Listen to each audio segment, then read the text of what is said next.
Is burning down your landlord's property an appropriate response to them giving you 30 days notice that they're doubling the rent?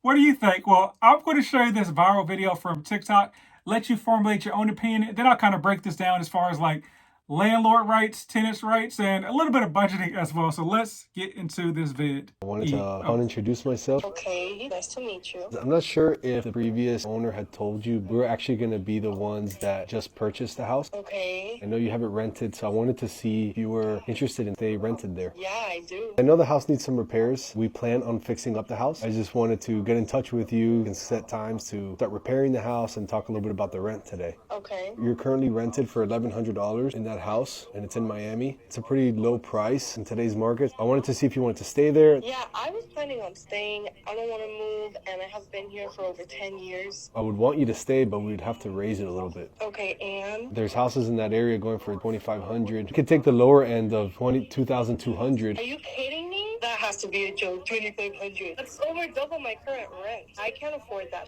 I have kids, and I'm already working 2 jobs as it is. Where do you want me to go now? All right, so let's dive into this a little bit. So, is your first reaction to this video is fake as hell? It should be, because it doesn't seem to make any sense, right? Because let's say that the tenant doesn't understand how their rights as a tenant, right? The landlord who's literally recording this call and posting it on TikTok, I'm pretty sure they understand what the tenant's rights are.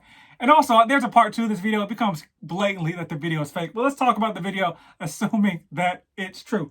First and foremost, I mean, the landlord did a good job, in my opinion, initially just, calling the tenant and just introducing themselves, saying that, hey, there's a new landlord, I may be the appointed contact from here on. Sometimes a landlord may just send like a letter to the tenants if they've purchased the property. So one, that was a good job for me, being kind of very cordial as far as introducing themselves as a tenant, right?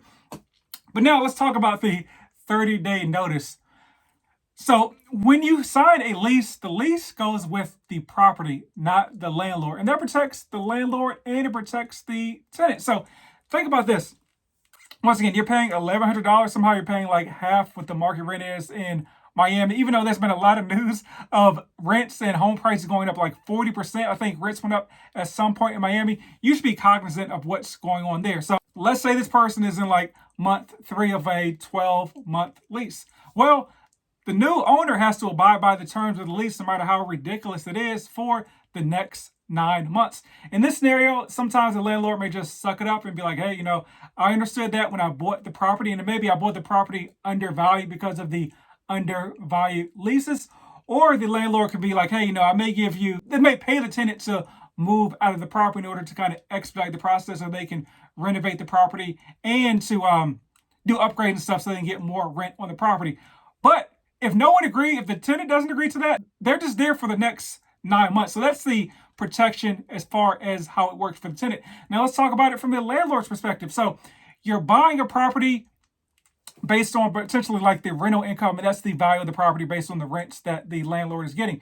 So if a landlord like buys a property, the tenants can't just move out, because they could be looking for like some sort of out to not break the lease. So it's like, oh, there's a new landlord, I just want to leave just because, right? No, the landlord is still bound to the terms of the lease as well. They can't just, get up and go all of a sudden when it comes to that lease. Now, let's say in the fantastical scenario where this person had been renting for 10 straight years, but was on a month-to-month lease. So, with a month-to-month lease, the tenant has to give typically 30 days notice.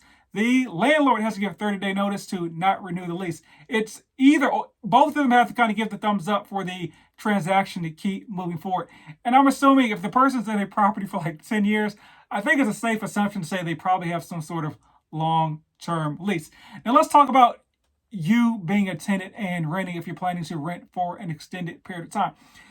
I would say always be cognizant of what's going on around you, right? So one, if you're in an apartment and the rent is never, ever, ever going up, like you probably should be thinking, this does not seem normal. Typically, rent goes up. Maybe it's your first apartment ever, so heads up, or your first place you rented ever. Rents typically always go up. They may stay the same, but typically they'll never go down, but they'll go up at least one time over the course of 10 years.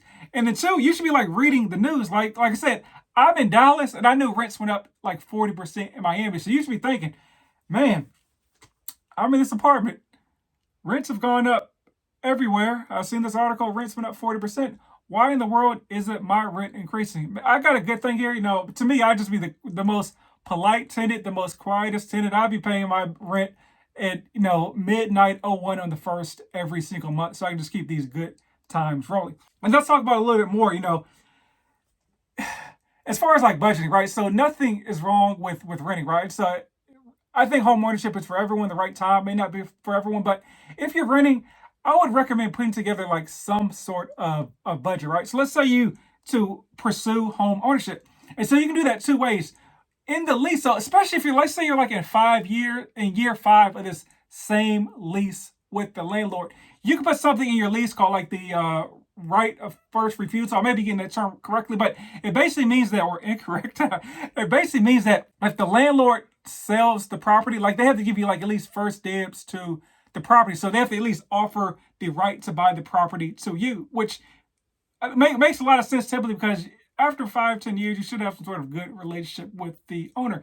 And then two, you on your own should be putting together like some sort of budget, whether it's for home ownership, investing, or something, especially paying like half the market rent. So like, let's look at this scenario. And let's say like, I don't know, it took you 3 years to get on your feet, right? So you couldn't save any money like year 1 through 3, right? It shouldn't be probably that hard to save at least, let's say an extra like $200 a month, right? So if you save an extra $200 a month, that is $1,400 or $2,400 a year, right? And if you 2,400 times 7 equals, I think, $16,800, right? And so that's probably more than enough for a down payment on a property, maybe more than enough for the down payment on that property, whether you use a 3% down conventional loan or a 3.5% down FHA loan. Maybe you can explore like down payment assistance options as well. But just be cognizant of your surroundings. Like, don't just float through life, right? So that doesn't really make any sense. And I'll just show you the second part of the video where it becomes blatantly obvious that the video is fake. Even though if you check the comment section of this post, like it's a bunch of bozos who really think this video is real. So check this out. Might as well burn the house down at this point so Burning the house nobody down. gets anything. I should call the cops on you. If you don't want to stay there for that price, I'm going to have to put a 30-day notice. You could leave peacefully on time, but I definitely can't make it work at that rent amount. Look, I'm calling my brothers and I dare you to try to pull up and give us the eviction notice. This is ridiculous. I'm not paying over double my rent. We're going to have to put the 30-day notice and go from there. I wanted to try to solve this, but if you can't go up, I understand. You think I give a about your investment? I'm not paying that. Pull up to the house, I dare you. We'll be here waiting and it won't be a good time for you. This is ridiculous and you're a con artist. Okay, right, that's clearly fake. I'm gonna burn. First off, like, if you do threaten to burn down your landlord's house, like, that's pretty sure they have the right to put you out at that point. Then you're threatening them with the brothers and pull up, and you can't call the police on the landlord. That's utter nonsense. But I implore you to look at I'll link this video in the down below, but I implore you to look at some of these comments because folks have no grip on reality. It's just like people think that people have no grip on reality. I'll read some of these comments, right? It's like, this is honestly insane. 100% increase. She is in the right. That's insane. She's in the right for burning down the house. Like, I'm not sure what he thought people would be on the side. Yeah, people with like common sense. Once again, this video is fake, but if the video was real, like, it may be like I wouldn't even say immoral. It may be like, I want to say, if they're paying them, if he's just raising the rent to market rent, like I'm trying to push myself to say it's in bad taste. It's an unfortunate situation. It's why when you own, you get to like choose where you live, and when you rent, you just get to be where your landlord says you can or cannot be. So own some stuff, right? There has to be a law against this. Well, there's not a law against this, right? I can't believe. Okay, so here's finally a comment. I can't believe some people think this is real. Like, thank you, Darius, with the common sense.